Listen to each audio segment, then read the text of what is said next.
Eh ben, écoutez, bonjour à tous. Nous sommes ravis de vous accueillir sur le salon événement Connect Plus Event pour la 5e édition virtuelle, bien entendu compte tenu de la situation sanitaire. Bien, pour rappel, nous avons préparé pour vous une série de 12 conférences et échanges autour de la RFID et de l'IoT dans leurs usages et couvrant des retours d'expérience sur plusieurs secteurs industriels, mais aussi grande distribution, smart city, etc. Elles se succéderont donc tout au long de cette journée, suivant le programme que vous avez pu consulter. Alors, pour information, donc l'ensemble de ces conférences seront accessibles librement en replay sur notre chaîne YouTube et sur notre site. Bien, alors avant de lancer la conférence, je m'adresse à tous les assistants, enfin les personnes présentes, les auditeurs, de me confirmer dans le chat qui est le petit bouton en bas de votre écran Zoom qui s'appelle discussion, si tout le monde entend bien et voit bien. Voilà. N'hésitez pas à mettre oui dans le chat, tout simplement, ou non, le cas échéant. Voilà. Enfin, pour vos questions et à nos intervenants, merci de les noter dans le bouton, en cliquant sur le bouton Q et R en bas de votre écran, questions-réponses donc, et nous y répondrons en fin de la conférence en les regroupant le mieux possible. Voilà, donc cette conférence concerne les applications et usages liés à la Smart City et nous allons voir se succéder 3 conférences regroupées dans ce slot. La première, c'est la société Microshare et c'est M. Charles Paumel qui va l'animer, cofondateur et Chief Product Officer. La deuxième, concernera les plateformes de données territoriales et IoT et les différentes stratégies par Urban Wave en présence de son directeur associé Richard Wojciechowski. Enfin, Guillaume Collot, chargé de mission territoire intelligent à la ville de Marseille, nous parlera de la stratégie adoptée par la ville compte tenu de leur expérience et de leurs objectifs. Voilà, je donne tout de suite la parole à Charles Paumel, si vous voulez bien. Charles, c'est à vous. Merci Philippe. Bonjour à tous. Donc, je suis effectivement Charles. Je suis donc cofondateur d'une société qui s'appelle Microshare, qui est basée aux États-Unis et au Royaume-Uni. Donc, je suis breton et grand-breton. Je suis également très impliqué dans une association qui s'appelle la LoRa Alliance. Et d'ailleurs, c'est à ce titre que je suis présent ce matin avec vous. Donc, vous allez voir les documents que je vais partager dans un instant sont autour de l'Alliance LoRa. J'ai été pendant 3 ans le responsable marketing global de l'Alliance en tant que volontaire, en plus de mes responsabilités. Et donc, j'ai pu travailler avec tout l'ensemble de l'écosystème, de cet écosystème IoT qui est très en vogue. Donc, je vais effectivement vous partager quelques slides sans aller trop forcément loin. Donc, la première chose qu'on a très clairement identifié aujourd'hui, c'est que quand on dit IoT, on veut vraiment dire beaucoup de choses et qu'il y a une fragmentation assez énorme sur les différentes parties des solutions qui sont nécessaires pour pouvoir mettre en place effectivement un projet Internet des objets. Donc, une des questions qui me revient souvent, c'est finalement comment est-ce qu'on simplifie la mise en place de projets IoT. Et ma réponse, c'est que la réalité, c'est qu'il faut absolument créer des partenariats, qu'il faut absolument reconnaître toutes les expertises qui sont nécessaires pour pouvoir développer une solution. Et je dirais que pour ma part, il faut vraiment d'abord commencer par ce qui est sur la droite de l'écran, qui est la valeur pour le projet. Qu'il s'agisse effectivement d'une valeur citoyenne dans un Smart City, qu'il s'agisse d'une valeur commerciale pour une entreprise, et la valeur qui va être soit effectivement une meilleure expérience, qui va être soit une productivité améliorée, ou bien un gaspillage énergétique, par exemple, qui est évité.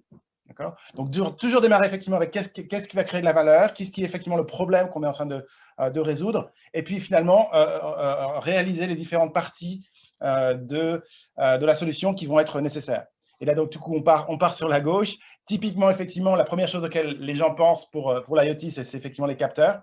Et là, clairement, il y a une vraie expertise qui est nécessaire en termes de comprendre le vrai besoin, pouvoir le sizer de la manière exacte pour pouvoir finalement, si on veut créer quelque chose qui peut monter en volume, s'assurer que finalement, on met bien les bonnes capacités dans le produit, sans en mettre trop pour augmenter le prix.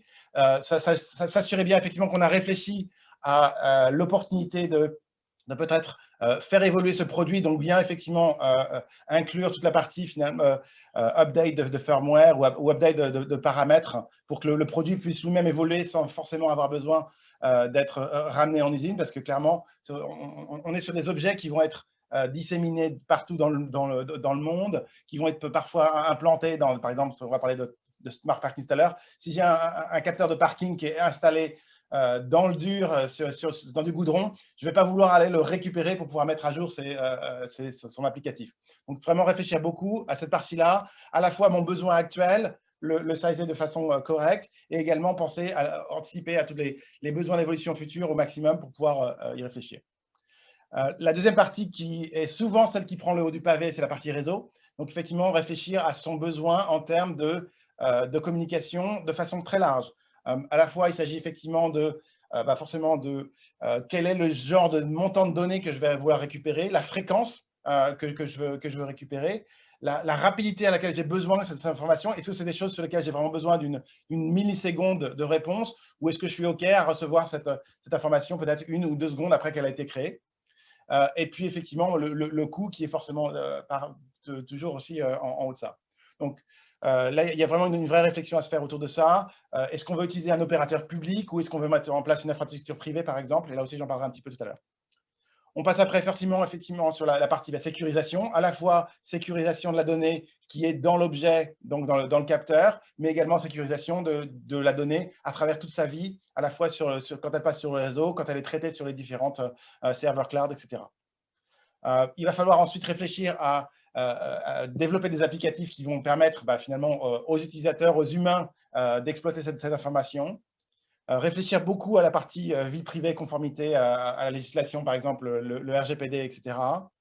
Intégrer ces données, et on en parlera tout à l'heure avec les itérations suivantes, faire finalement vivre ces données dans le reste du système d'information de l'entreprise ou de la municipalité. Réfléchir comment est-ce qu'on va pouvoir, au-delà finalement de la donnée télématique, c'est-à-dire finalement la valeur brute qui a été capturée par un capteur, quand on va commencer à accumuler toutes ces données dans le temps et sur différents sites, comment est-ce qu'on peut commencer à utiliser de l'intelligence artificielle ou du machine learning pour pouvoir aller au-delà finalement de la donnée brute, mais commencer à créer des scores, par exemple. C'est quelque chose que nous, on fait beaucoup. Et puis, clairement, appliquer ces informations de façon différente en fonction du domaine, en fonction de l'industrie dans laquelle le projet se situe, qui ne va pas forcément avoir les mêmes besoins. Donc, vraiment la contextualisation de cette donnée. Okay. Donc, LoRaWAN, qui est donc effectivement ce protocole qui est promu par l'Alliance LoRa. L'objectif, c'est vraiment de faire de l'IoT de masse. Donc, LoRaWAN, c'est donc un protocole un petit peu au même titre que Wi-Fi ou Bluetooth. Donc, c'est une méthode de communication entre les objets et le réseau. Et LoRaWAN, son principal objectif, c'est vraiment d'aller dire, si on a besoin de déployer des millions de capteurs intelligents et qui n'ont pas besoin d'avoir une longue durée de vie de batterie, qui ont besoin d'être à un coût réduit pour pouvoir effectivement en déployer en masse, et qui n'ont pas besoin d'envoyer des mégas et des mégaoctets d'informations, mais qui au contraire sont plutôt, voilà une température, voilà un relevé d'hygrométrie pour une agriculture, voilà une place de parking qui est occupée ou libre. Donc on parle de toute petite information. C'est là où effectivement LoRaWAN se situe très bien. À l'inverse, si on est sur des besoins où la criticalité de l'information est plus importante, il y a un vrai besoin de qualité de service, de savoir que chaque information va être remontée à chaque fois de façon sûre, qu'on a besoin de plus de débit, donc peut-être envoyer plusieurs mégas à chaque fois, par exemple pour la vidéo, et que la rapidité de l'information est importante. Là, on va aller typiquement sur des modèles plutôt cellulaires, Donc, vous entendrez parler, par exemple, de NB-IoT ou de LTE-M, qui sont des protocoles qui vont être mis en place par les opérateurs télécoms sur leur réseau qui, effectivement, utilisent des bandes de fréquences différentes. Donc, l'idée vraiment, sans aller vraiment en détail, et je suis toujours prêt pour en parler sur des questions, c'est qu'il faut vraiment, effectivement, réfléchir à la partie connectivité de façon spécifique à votre besoin et pas forcément pour toujours prendre la même en fonction de différents projets. Donc, LoRaWAN, nous, on situe effectivement aujourd'hui comme étant un standard mondial. Donc, il y a à peu près 500 membres de façon mondiale dans l'Alliance. Je disais, c'est un protocole ouvert, hein, donc n'importe qui peut l'utiliser. Il n'y a pas de licence, il n'y a pas de besoin. Il a aussi l'avantage de fonctionner sur des bandes de fréquences qui sont libres. Hein, donc, en Europe, on est autour de 868 MHz, par exemple. Aux États-Unis ou en Asie, on est sur du 900. Il y a effectivement une centaine d'opérateurs télécoms. Donc, par exemple, en France, on a Orange et Bouygues qui déploient des réseaux LoRaWAN. Il y a une norme qui est effectivement flexible et qui continue à évoluer dans le temps. Donc, l'Alliance, maintenant, après 6 ans d'existence, et on est à, je crois, la 5 ou 6e version d'évolution du protocole. On a des très, très grands groupes qui sont impliqués dans l'Alliance, donc qui sont des Cisco, des Google, des Amazon, Alibaba, etc. Et on a effectivement déjà un volume de capteurs qui utilisent ce protocole qui est de l'ordre de 200 millions partout dans le monde. Donc, c'est quelque chose qui maintenant est bien établi, où il y a pas mal d'options, il y a beaucoup de gens qui comprennent comment utiliser ce protocole, donc c'est une bonne option. Donc, je vais vous donner quelques petits exemples de mise en place pratique. Donc, par exemple, effectivement, en France, Veolia utilise le protocole LoRaWAN pour déployer des capteurs connectés pour l'eau. Hein, donc, de la même manière que les réseaux d'électricité ont utilisé des choses comme Linky, c'est un peu l'équivalent pour le monde de l'eau. Mais évidemment, le monde de l'eau a des besoins différents. Quand on installe un capteur Linky sur une installation électrique, on n'est pas inquiet sur le montant de puissance énergétique qui va être utilisé par ce compteur. Parce qu'évidemment, il est directement branché sur le secteur, il n'y a aucun souci. Par contre, quand on déploie un capteur d'eau, on est souvent en souterrain, on est souvent sur des espaces qui sont beaucoup plus grands. Et donc, le besoin de pouvoir mettre un objet qui va être enfoui dans la terre, peut-être, ou par exemple, au premier ou deuxième sous-sol dans un bâtiment collectif, et que la transmission de ces données puisse quand même être assurée, et que deux, on n'ait pas besoin d'aller changer les batteries ou les piles tous les 2-3 ans. Donc, l'avantage de cette connectivité, voilà, c'est effectivement dire on va pouvoir mettre ces capteurs d'eau et puis les laisser tranquilles pendant 10 ans sans avoir besoin d'aller remonter et changer la pile. Sur ce domaine-là, si c'est quelque chose qui vous intéresse, il y a plein de solutions qui sont à la fois des solutions qu'on peut rétrofiter sur des capteurs existants, parce qu'on a effectivement des capteurs qui créent de l'information de manière pulse. Donc, on peut juste rajouter un capteur dessus, ou bien on peut effectivement changer des capteurs qui étaient désuets ou bien qui n'existaient pas, avec des capteurs déjà intégrés à la fois qui comptent l'eau et qui envoient l'information. Il y a beaucoup de projets aussi en Smart City qui sont autour du parking. Donc là, on a un exemple, par exemple, effectivement, aux États-Unis, qui effectivement, l'idée, c'est de mettre en place des pods. Alors, je ne sais pas ce qu'on dit comme en français, mais c'est effectivement un capteur qui s'installe sur la place de parking et qui mesure effectivement chaque fois qu'il y a une voiture qui se met au-dessus ou qui quitte la place. Et on va savoir en temps réel, à nouveau, quel est effectivement le niveau d'utilisation du parking. Alors aujourd'hui, moi j'ai vu ça beaucoup mettre en place dans les centres commerciaux pour pouvoir effectivement orienter les utilisateurs et finalement donner une meilleure expérience. Et finalement, pour le centre commercial, l'avantage, c'est que si on passe 5 minutes de moins à chercher une place de parking, on va passer 5 minutes de plus à dépenser de l'argent.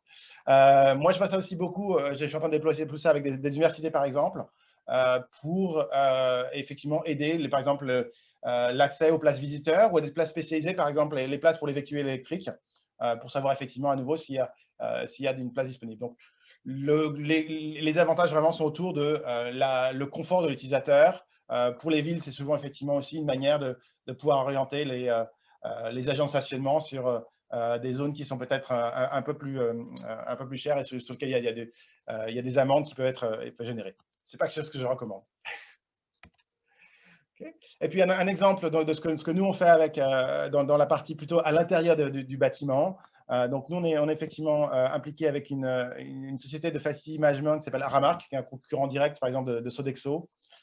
Et ils utilisent notre solution pour effectivement passer d'un modèle qui était historiquement un segmental d'activité, le nettoyage, qui était très, très manuel, qui historiquement n'a pas du tout eu de données. Et nous, en fait, on leur apporte des données du monde réel pour pouvoir comprendre le taux d'utilisation des bâtiments et pouvoir changer finalement la manière dont ils fournissent leurs services. Hein. Au lieu d'aller nettoyer les toilettes ou les salles de réunion aux mêmes heures tous les jours, on va passer sur un modèle qui est beaucoup plus dynamique et qui va leur permettre évidemment d'éliminer les ressources qui ne sont pas nécessaires. Clairement, les 12-15 derniers mois ont montré que les bâtiments ne sont plus utilisés de la même manière. Et donc, pouvoir passer d'un modèle qui était fixe à un modèle dynamique à cause des données IoT est très, très important pour eux. Donc, voilà un petit peu mon petit tour de table. Je serai disponible pour des questions-réponses suite aux interventions de mes confrères. Philippe, on ne vous entend pas encore. Vous êtes en mute.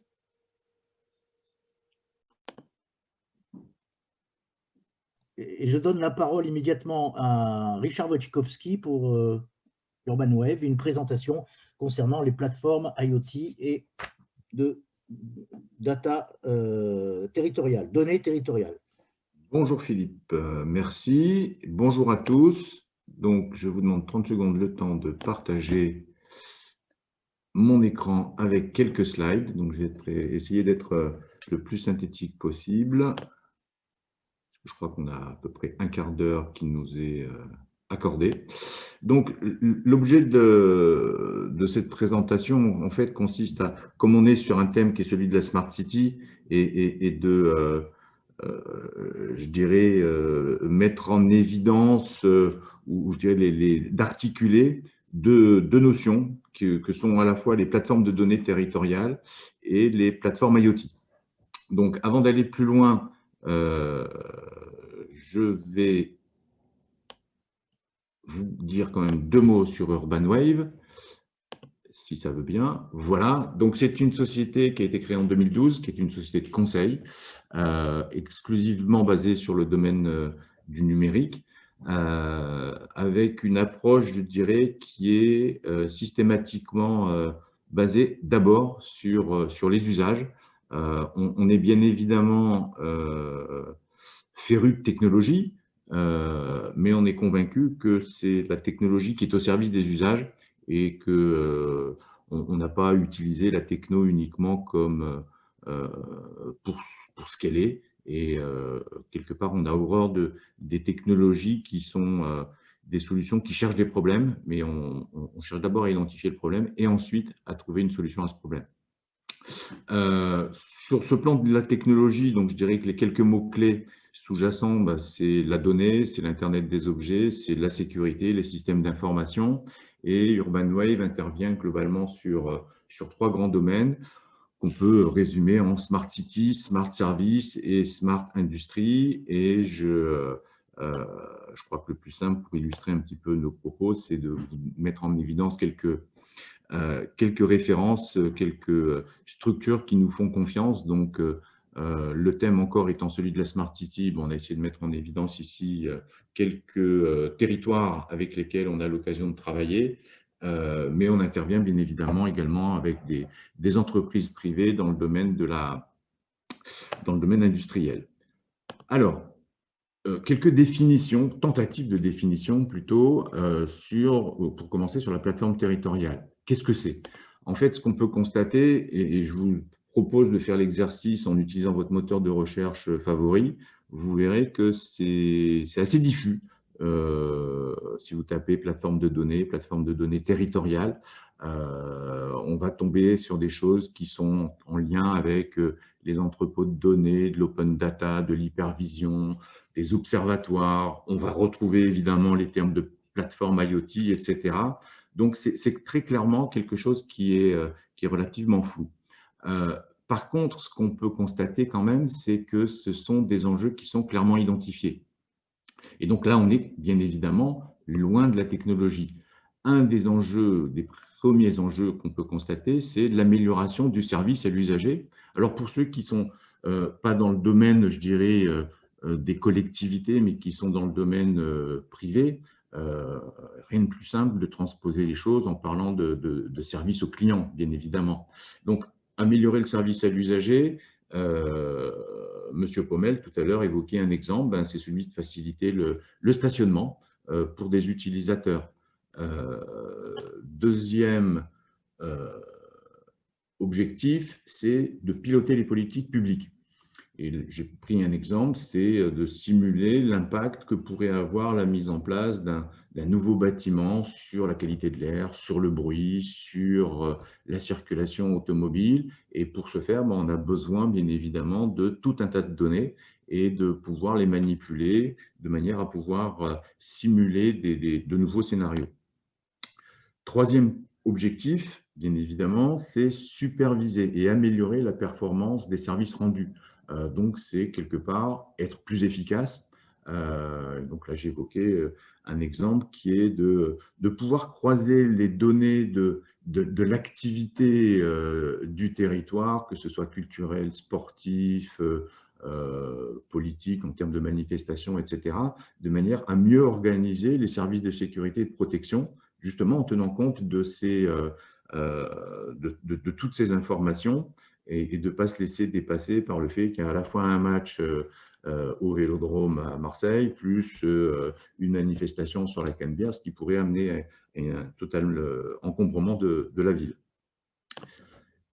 Autre point qui est vrai dans le domaine public, principalement à des fins, je dirais, de marketing territorial, de promouvoir le territoire, mais qui est vrai aussi, notamment pour les grandes entreprises, c'est d'offrir un terrain d'innovation. Et donc, c'est de pouvoir offrir une vue, peut-être pas la totalité, mais au moins d'avoir une vue sur les données pour permettre à des tiers de développer de nouveaux services. Voilà. Donc, plus précisément, qu'est-ce que est censé faire une plateforme territoriale? Elle gère bien évidemment des données, et si on veut le faire correctement, ça veut dire qu'il faut que cette plateforme dispose d'une couche d'abstraction. Et on va retrouver là notamment l'importance de la modélisation des données, l'objectif étant de s'assurer qu'on puisse comparer des torchons avec des torchons, des serviettes avec des serviettes, et que si on compare une température, par exemple, si on veut manipuler des températures, que l'unité qui est utilisée, c'est le degré Celsius et ou le degré Fahrenheit, mais qu'on ne cherche pas à comparer des températures Celsius avec des températures Fahrenheit.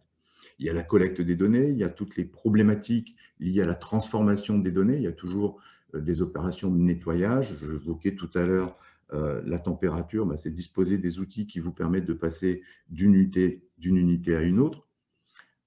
Une fonction bien évidemment importante, c'est de pouvoir cataloguer, stocker et exposer les données, avec une problématique également qui est celle de la gestion des droits d'accès, qui me paraît particulièrement importante. Qui dit plateforme de données dit multitude d'acteurs qui vont mettre à disposition de la donnée, et il faut qu'ils soient en situation de contrôler qui va accéder à la donnée. Ça peut être de l'open data, auquel cas tout le monde pourra effectivement consulter l'information, mais ça peut être des groupes fermés d'utilisateurs, sachant que la granularité des droits doit être suffisamment fine pour permettre d'accéder plutôt à tel enregistrement qu'à tel autre, et uniquement à ceux dont on est à la base les maîtres. Donc, et ensuite, il y a des fonctions de manipulation de données, d'analyse, y compris dans leur dimension spatiale. Et là, je pense qu'il ne faut pas sous-estimer l'intérêt également de la représentation géographique, mais en 3 dimensions, en tout cas au-delà de la représentation, de la manipulation géographique des données, plus des outils d'analyse, des outils de développement et bien évidemment des interfaces ouvertes. Donc ça, c'est la caractéristique, je dirais, d'une plateforme de données territoriales. Ensuite, il y a ce qu'on appelle les plateformes IoT.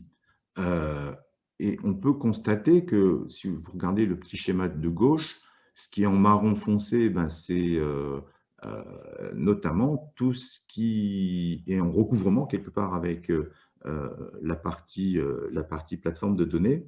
Par contre, la plateforme IoT a quand même une caractéristique qui est le fait de gérer des capteurs, avec leur cycle de vie. Il faut pouvoir les installer, les paramétrer, mettre à jour les firmware, prendre en compte le fait qu'on doit pouvoir accéder à un capteur même s'il n'est pas accessible. Donc, globalement, on va avoir des capteurs virtuels qui vont se resynchroniser une fois que la connexion sera rétablie. Et il faut pouvoir supporter, bien évidemment, une multitude de protocoles. Par contre, cette notion de plateforme IoT, elle n'est nécessaire que si vous gérez en propre une flotte de capteurs. Je vais prendre un exemple. Vous prenez une collectivité qui veut gérer la qualité de l'air. La qualité de l'air, elle est mesurée comment? Elle est mesurée par le biais de stations de mesure qui sont installées sur le territoire et qui sont généralement, systématiquement exploitées par les agences agréées pour la surveillance de la qualité de l'air. Donc, c'est les Atmo quelque chose. En région sud, c'est l'Atmo Sud.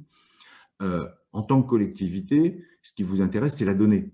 Ce n'est pas le capteur. Et en fait, donc la plateforme de données dans cette configuration-là est utile. La plateforme IoT a aucun intérêt pour la collectivité. Par contre, elle peut avoir un intérêt, bien évidemment, pour Atmo Sud, qui est l'entité qui gérera les stations de ressources en question. Donc, comme vous pouvez le constater, il y a beaucoup de fonctions similaires, notamment toute la partie abstraction, les outils de transformation de la donnée, de visualisation, d'analyse, de sécurité, d'API, mais il y a des différences substantielles qui existent et je pense qu'il est important d'avoir en tête ces différences. La plateforme de données, je pense qu'un des éléments clés, c'est justement la gestion des droits d'accès qui est capitale, parce que c'est vraiment orienté vers l'échange, alors que les plateformes IoT, à mon sens, sont principalement caractérisées par leur capacité à gérer différents capteurs, à supporter différents capteurs, à être capable de les mettre à jour et à gérer bien évidemment les flux de données. Et pour répondre à tous ces besoins, on trouve une foultitude d'offres aujourd'hui sur le marché. Donc, je vous en ai mis quelques-unes ici. Elle est loin d'être exhaustive. On trouve des solutions de tout type, donc soit basées sur du logiciel libre, soit basées sur des solutions propriétaires, qu'elles tournent on-premise, donc sur site ou dans le cloud. On a des offres qui viennent de très grosses entreprises telles que Amazon, par exemple, mais Microsoft Azure aussi, mais également des startups. Et elles varient ensuite également très fortement selon leur richesse fonctionnelle. Certaines vont être très orientées, disposer de beaucoup de bibliothèques supportant énormément de capteurs. D'autres seront relativement pauvres dans ce domaine. Donc, il y a un travail de défrichage qui est loin d'être négligeable. Donc, voilà un petit peu je dirais, le distinguo qu'on peut faire entre plateforme IoT et plateforme de données territoriales. On peut commencer par l'un pour élargir vers l'autre ou vice-versa, peu importe. Ce qui m'a paru important, par contre, c'est de resituer un petit peu les facteurs clés de succès. Et donc, ces facteurs clés que j'évoque ici sont issus d'un tour d'horizon qu'on a fait il y a quelques mois auprès d'une dizaine de collectivités qui avaient déployé donc, des plateformes de données avec des capteurs. Et ce qui est ressorti globalement, c'est que d'une part, le portage politique est primordial. C'est-à-dire que la mise en place de ce genre d'outils n'est absolument pas un challenge, un défi technologique, mais c'est d'abord une réponse à un besoin. Et pour que ce soit pris au sérieux, il faut que ce soit porté politiquement par les élus dans une collectivité ou par la direction générale dans une entreprise. Encore une fois, ça n'a d'utilité et ça ne sert que si les métiers sont impliqués. Et ensuite, il faut arriver à mettre en place une démarche progressive. Paris ne s'est pas construit en un jour. Et je dirais que toute la difficulté de ce type de projet, c'est d'une part d'arriver à embarquer effectivement à faire de l'évangélisation, d'embarquer des métiers, des directions métiers avec vous et de rapidement arriver à avoir un retour sur investissement, une clé de succès justement, d'avoir des métiers satisfaits qui se feront eux-mêmes derrière les meilleurs évangélisateurs pour aller plus loin. Un point qui est ressorti également de manière très forte, c'est l'interopérabilité, l'évolutivité et la modélisation comme étant la modélisation des données standards comme étant un gage de succès. C'est-à-dire que on se retrouve très rapidement aujourd'hui confronté avec des outils, des composants qui vont coincer à un moment ou à un autre parce que pas basés sur des choses standards. Et c'est vrai que je dirais que cet univers gagnerait fortement à aller vers de la standardisation plus forte. Et pour terminer, les choix technologiques, encore une fois, sont secondaires. Ils ont leur part importante, bien évidemment, au moment où la question se pose, mais ce n'est pas ça qui est l'élément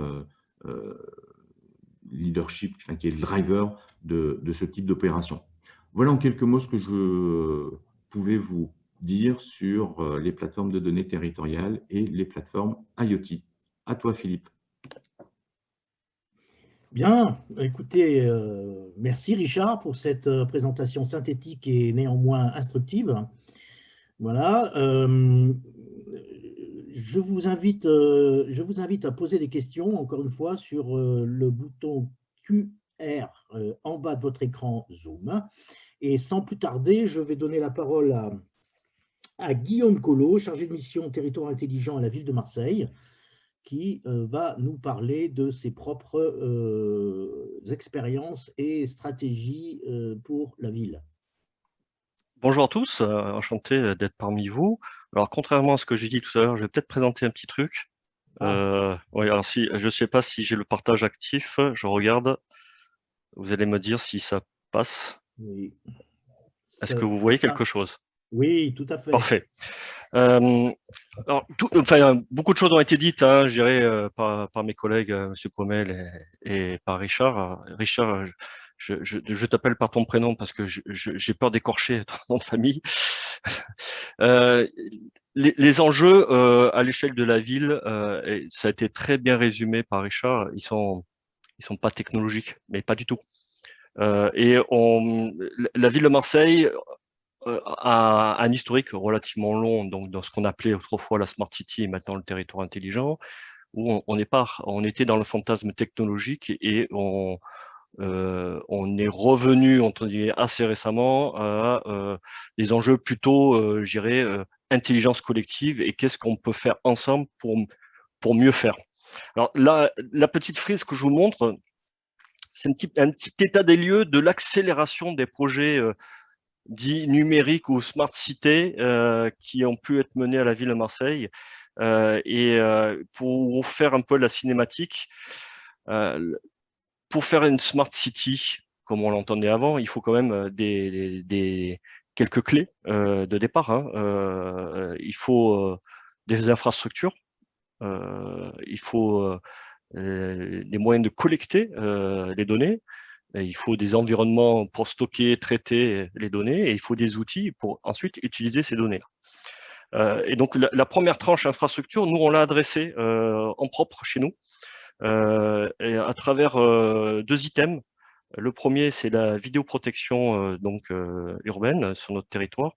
La vidéoprotection a été une véritable locomotive du déploiement du numérique sur notre territoire.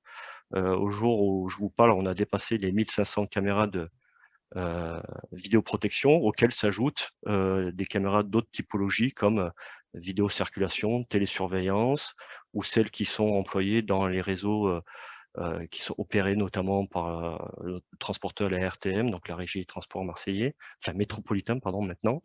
Donc on a un certain nombre donc, de sites où on a à la fois de l'électricité et de la data.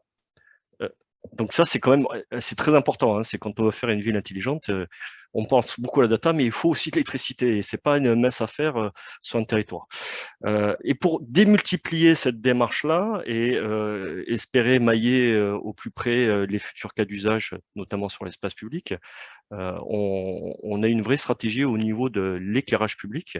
La ville de Marseille, l'éclairage public, c'est plus de 70 000 points lumineux.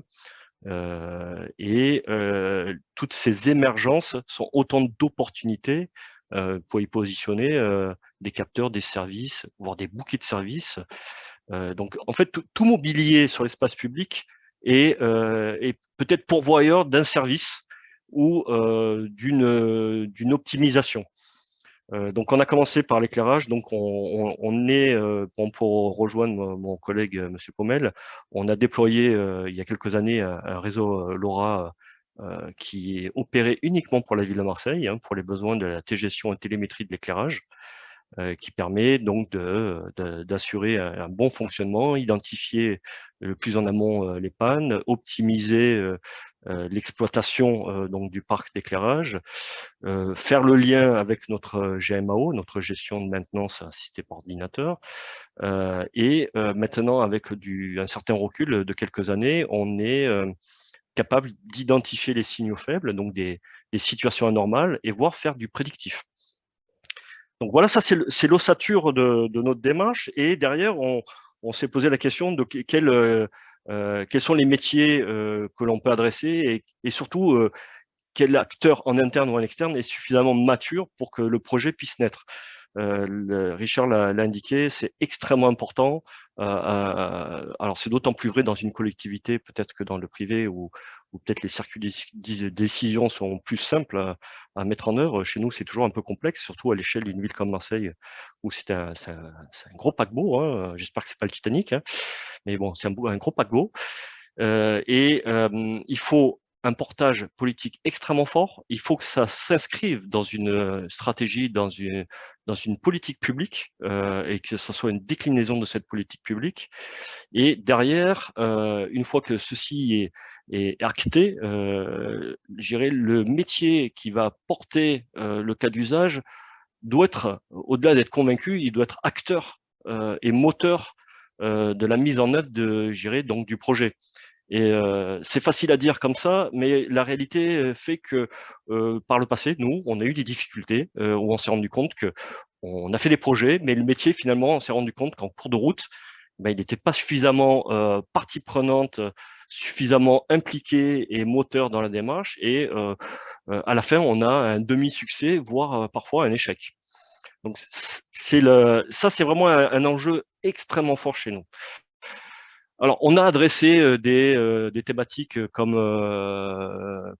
donc l'éclairage intelligent, la vidéoprotection et la vidéoprotection intelligente, le stationnement intelligent, l'arrosage intelligent, la GTB et la GTC dans nos bâtiments, c'est en cours de naissance chez nous.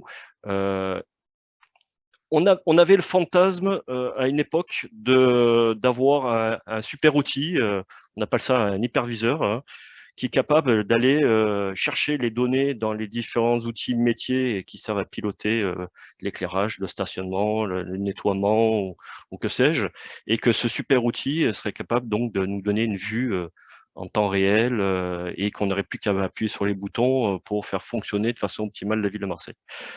En fait, je dirais, des grandes métropoles mondiales se sont exercées la question et reviennent en arrière. Il n'y a pas de solution miracle.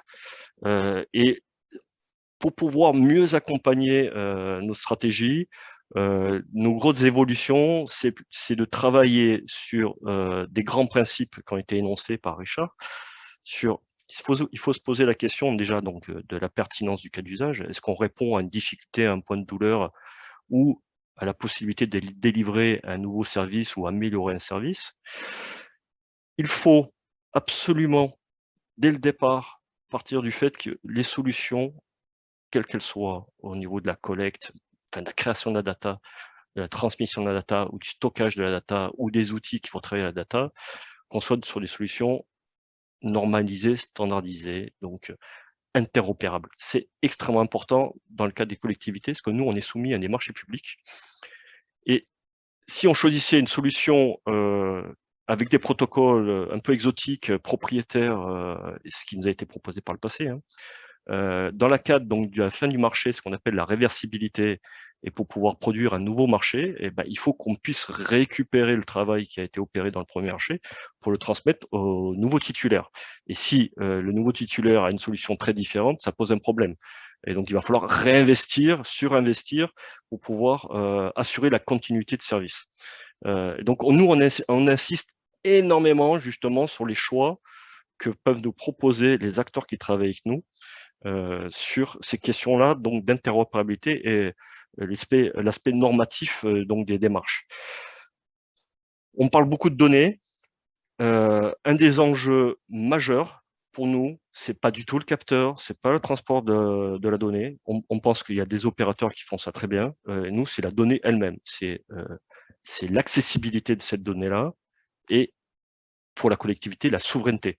Il faut qu'on puisse s'assurer de l'accessibilité pleine et entière pour la collectivité dès qu'une action s'exerce sur notre territoire. Alors, c'est quelque part une injonction et un souhait, parce que dans certains cas, c'est pas forcément possible. Mais il faut qu'on s'assure toujours qu'on ait la possibilité d'aller consommer cette donnée-là et qu'on puisse la redistribuer, soit pour des besoins de fonctionnement du territoire, soit pour la libérer en open data à des fins donc de réutilisation et pour animer notre territoire au niveau de nos acteurs associatifs ou industriels. Un autre point qui a été assez peu abordé, c'est la sécurité. C'est extrêmement important parce qu'il y a énormément d'acteurs. On va brasser énormément de technologies, d'environnement informatique, de capteurs, etc. Et donc, il y a un soin tout particulier à mener justement sur la sécurité des systèmes d'information et de la chaîne de valeur de la transmission de la donnée. Et on se rend compte qu'il y a encore des marges de manœuvre extrêmement importantes, y compris au niveau du capteur, qui sont souvent des points de fragilité, je dirais, dans la chaîne de valeur. On en a fait l'expérience, hein. On a été attaqué, on a eu une cyberattaque. Alors, c'est pas en lien avec l'IoT, hein, mais ça aurait pu se dérouler notamment sur notre solution de télégestion de l'éclairage, où on sait qu'il peut y avoir des points de fragilité et qu'on pourrait remonter dans nos systèmes d'information à travers ces biais-là. Le point, je vais essayer de vous montrer quelque chose qui va peut-être plus vous parler. Donc, hop, je reviens là-dessus. Si je peux sortir de ma présentation, je vais vous montrer une slide qui me paraît très importante sur les grandes orientations à venir pour notre collectivité et peut-être pour bien d'autres. Je suppose que ça s'affiche correctement. Faites-moi signe si c'est bon. Très bien. Oui, ok, parfait. Voilà, donc on a parlé beaucoup de technologie. Moi, je vais vous parler plutôt de en quoi le numérique, et pas que l'IoT, hein, mais l'IoT en fait partie, est important dans l'accompagnement des évolutions et des transitions que l'on va vivre. On est devant des enjeux sociétaux énormes qui sont peu ou pas adressés au niveau local. Alors, soit on a des initiatives, je dirais, citoyennes, soit on a un cadre de loi réglementaire, mais on sait que, je dirais, sur l'environnement, sur l'énergie, sur la sobriété numérique, voilà, sur ces enjeux-là, on a des enjeux très, très forts à venir. Sinon, on va droit dans le mur. Et la ville de Marseille souhaite vraiment commencer à se positionner sur ces questions-là et être un acteur en mouvement. On n'a pas la prétention de détenir la vérité, mais au moins, je dirais, de participer à la réflexion et dans la modeste mesure de ce que l'on sait faire, mettre en œuvre, je dirais, une vraie stratégie autour de ces enjeux-là. Donc, ce slide vous montre un peu les enjeux qui sont à l'échelle de notre ville, hein. On a un enjeu très, très fort sur la transformation digitale à l'administration. Donc, ça peut être avec l'aide justement d'IoT, hein, mais pas que, hein, c'est plutôt du process et de comment on améliore, on optimise la relation qu'on a avec notre client, qui est le citoyen, et comment on doit se transformer en termes de processus, en termes d'ingénierie ou de digitalisation pour répondre à cet enjeu-là. C'est un enjeu extrêmement fort pour nous. C'est probablement le chantier de la décennie pour la ville de Marseille. Vous n'êtes pas sans savoir qu'on parle beaucoup, je dirais, d'État plateforme, donc de dématérialisation des démarches administratives, et vous n'êtes pas sans savoir qu'il y a à côté des publics qui ne sont pas familiers du numérique. Et donc, il va falloir accompagner cette transition par de l'accompagnement de la proximité, de l'inclusion au plus près des populations qui seraient en difficulté. Alors, on pense tout de suite aux citoyens, mais c'est aussi les entreprises, hein, les petites PME, les artisans, Les indépendants, ils ne sont pas tous acculturés par ces questions-là. Donc, il y a un enjeu très, très fort. Et aussi en interne de la ville de Marseille, pour monter en compétence les agents, justement, pour qu'ils deviennent des bons accompagnants et qu'ils ne soient plus des instructeurs de dossiers. La gestion de l'espace public, on en a beaucoup parlé à travers, je dirais, le stationnement intelligent, l'IoT, l'arrosage intelligent, ce genre de choses. Il y a un enjeu fort sur comment rationaliser, donner de l'efficience, alors pas que financière, mais de l'efficience humaine et de la qualité de vie au sein de notre territoire. Donc, c'est vraiment un enjeu. Qu'est-ce qu'on veut pour la ville de demain et qu'est-ce qu'on doit jalonner et flécher pour y arriver? Bien sûr, on a un enjeu qui concerne beaucoup de territoires, c'est être en visibilité, être dans la compétition, hein, je dirais, dans une économie numérique et tournée vers l'international. Et des choses qui sont plus centrées ensuite sur l'axe développé, sur un historique qui est chez nous. Vous savez que donc on a quelques problèmes avec un certain nombre de bâtiments à la ville de Marseille, sur le patrimoine de la ville, notamment les écoles.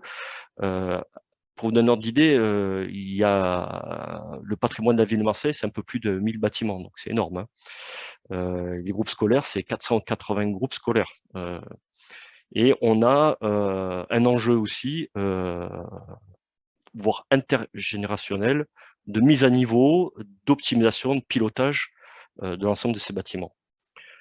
On n'a pas beaucoup parlé jusqu'à maintenant, parce qu'on était très orienté technologie, mais il y a tout ce qui tourne autour de la responsabilité sociale et environnementale, tout ce qui tourne autour de, on a mis un mot, un anglicisme, hein, parce que ça sort du vocable européen, le Green New Deal.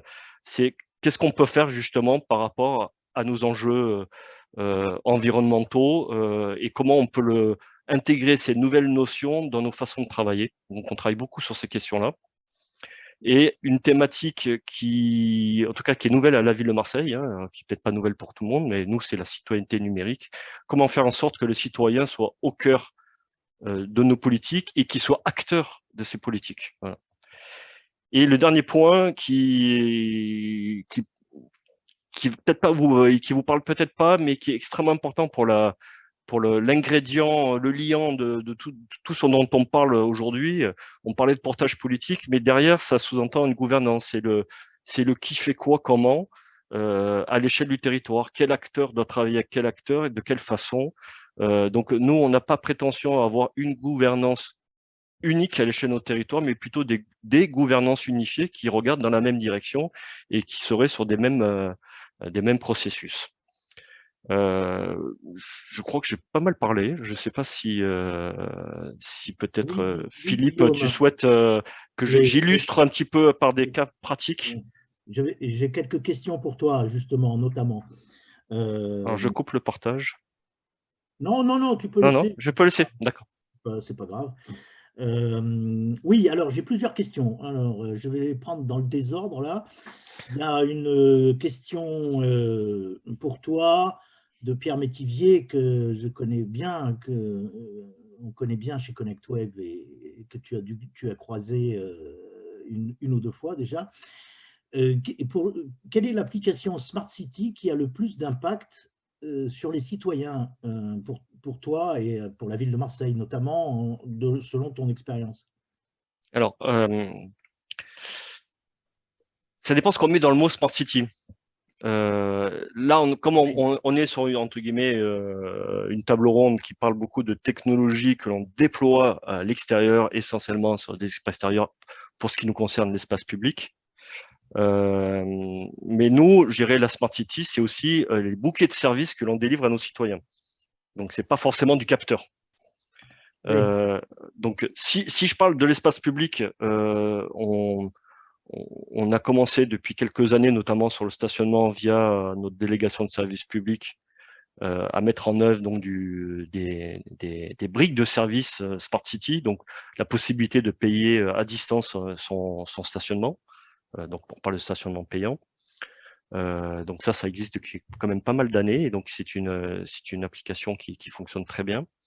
Si on parle de bouquet de services, on a un bouquet de services qui tourne autour de la petite enfance qui s'appelle Super Mino, où on peut donc gérer ses inscriptions à l'école, à la cantine, bientôt dans le périscolaire et dans l'associatif. Et donc ça, c'est un vrai succès parce qu'on a une sorte de guichet unique où on est capable de trouver l'ensemble des informations et de pouvoir, entre guillemets, consommer le service directement à travers cet environnement-là. D'accord. C'est une bonne illustration. Une autre question, selon ton expérience, est-ce qu'il est préférable de commencer par un projet spécifique type métier, ou bien doit-on privilégier une approche globale type schéma directeur lorsqu'on souhaite développer des services IoT dans une collectivité? Alors, on s'est posé la question, hein. La problématique, si on fait une sorte de schéma directeur, c'est sous-entendu qu'on a, entre guillemets, une feuille de route politique clairement identifiée sur du numérique au sens Smart City. C'est pas le cas chez nous. C'est pas un item de politique publique. Nous, le numérique est au service des projets et des feuilles de route politiques qu'il peut y avoir. Donc, le sujet ne se présente pas dans ce sens-là. On se pose quand même la question, notamment sur les choix technologiques que l'on doit mener, notamment Richard en a beaucoup parlé, notamment sur les plateformes territoriales. C'est des enjeux de stratégie, là, en l'occurrence, et ça nécessite de cadrer les différents items, parce qu'il y a plusieurs types de plateformes. Il y a la plateforme purement IoT, les data lakes, les big data, etc. Les plateformes de données territoriales, justement, pour aller stocker et consommer la donnée. Et ensuite, ce qu'on en fait derrière, les bouquets de services que l'on crée à partir de ces données-là. Donc là, il semblerait qu'on travaille plus sur un schéma directeur, mais encore faut-il qu'on puisse travailler de façon sereine avec l'ensemble de nos partenaires. Et c'est un peu compliqué sur notre territoire, hein, je ne vous le cache pas. On n'est pas parfaitement aligné, je dirais, avec notre collègue de la métropole. Donc, c'est pas pour ça qu'on ne travaille pas ensemble, mais on n'est pas sur les mêmes enjeux, les mêmes temporalités.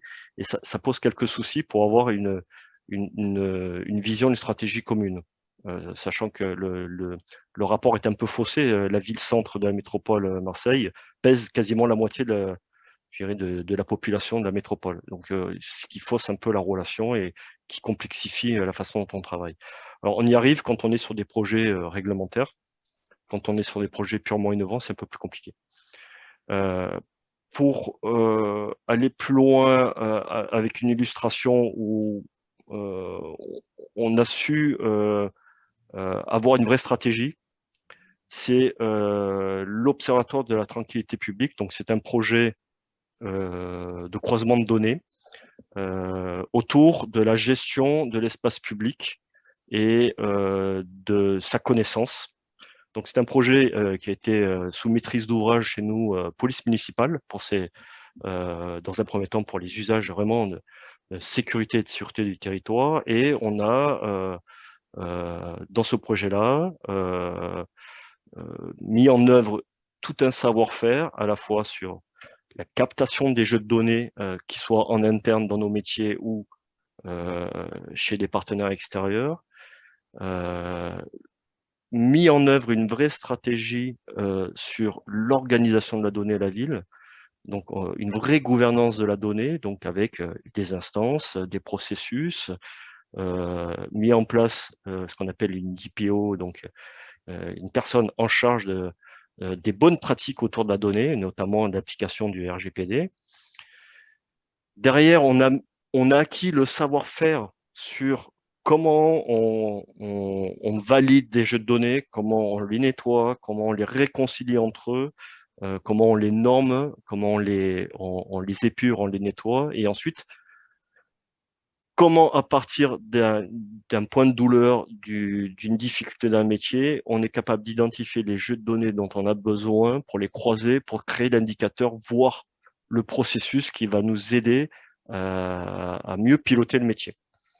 Dans le cadre du projet Big Data de la tranquillité publique, on a adressé des cas d'usage qui sont l'occupation du domaine public, au sens manifestation, c'est-à-dire quand on a plusieurs événements qui soient organisés ou impromptus, savoir où ils se passent en temps réel et pouvoir identifier les conflits d'usage de l'espace public par rapport à deux usages. Je vous donne un exemple.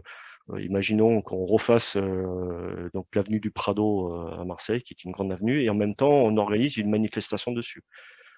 Ça paraît évident, mais voilà, il va y avoir un conflit d'usage. Deux manifestations se croisent alors qu'elles ne sont pas du tout sur les mêmes thématiques, il pourrait y avoir peut-être un problème. Donc ça, on est capable de l'anticiper en croisant les données. Maintenant, on intègre au fur et à mesure de nouveaux jeux de données et on a vraiment des outils qui nous servent à la fois de diagnostic et d'état des lieux et d'aide à la décision derrière. Fort de cet exemple et de cette, entre guillemets, de cette expérience, maintenant, on ouvre ce savoir-faire entre guillemets, de design thinking de projet, donc d'idéation et d'ateliers avec les acteurs et les parties prenantes sur d'autres thématiques que celles que je vous ai citées. Donc, on travaille notamment avec l'urbanisme sur ce que pourrait être, je dirais, les données autour du PLU ou de l'obtention des permis, justement pour rationaliser, équilibrer justement la vie de ces documents-là et optimiser la manière dont on construit la ville de demain. Donc là, on commence tout juste ces briques-là. On le fait en partie sur l'arrosage. Justement, on croise des jeux de données, enfin, on a l'intention, parce que on est au tout début, hein, croiser des données qui paraissent triviales, mais qui sont particulièrement utiles. L'arrosage intelligent, donc c'est essentiellement de la programmation d'arrosage, hein.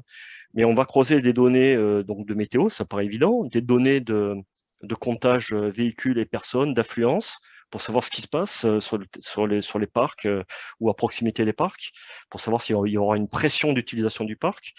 On a des bases de données, des événements qui se déroulent sur notre territoire, parce que très souvent, il peut y avoir des manifestations culturelles, événementielles, musicales. Et donc, on peut croiser ces informations-là et optimiser justement la programmation en fonction de contextes extérieurs. Voilà l'usage. Merci, je dois te couper. Oui, je suis bavard. Non, mais c'est parce qu'il y a une autre conférence qui débute et je dois m'en occuper. En tous les cas, merci à vous trois pour cette présentation. Il reste d'autres questions qui sont arrivées sur le chat que je n'ai pas posées, auxquelles donc il n'y a pas de réponse pour l'instant. Je vais vous les transmettre par écrit tout bêtement. D'accord? Voilà. Et on pourra les partager ensuite selon les réponses, bien sûr. Merci Guillaume, en tous les cas, toujours ravi de te revoir. J'espère qu'on aura l'occasion de déjeuner dès que les restaurants réouvrent. Et merci Guillaume, merci Richard et merci Charles pour votre intervention qui est un peu débordée, mais on est dans les temps. C'est bon. Merci à tous. Et merci à tous. À bientôt. Merci, au revoir. Au revoir.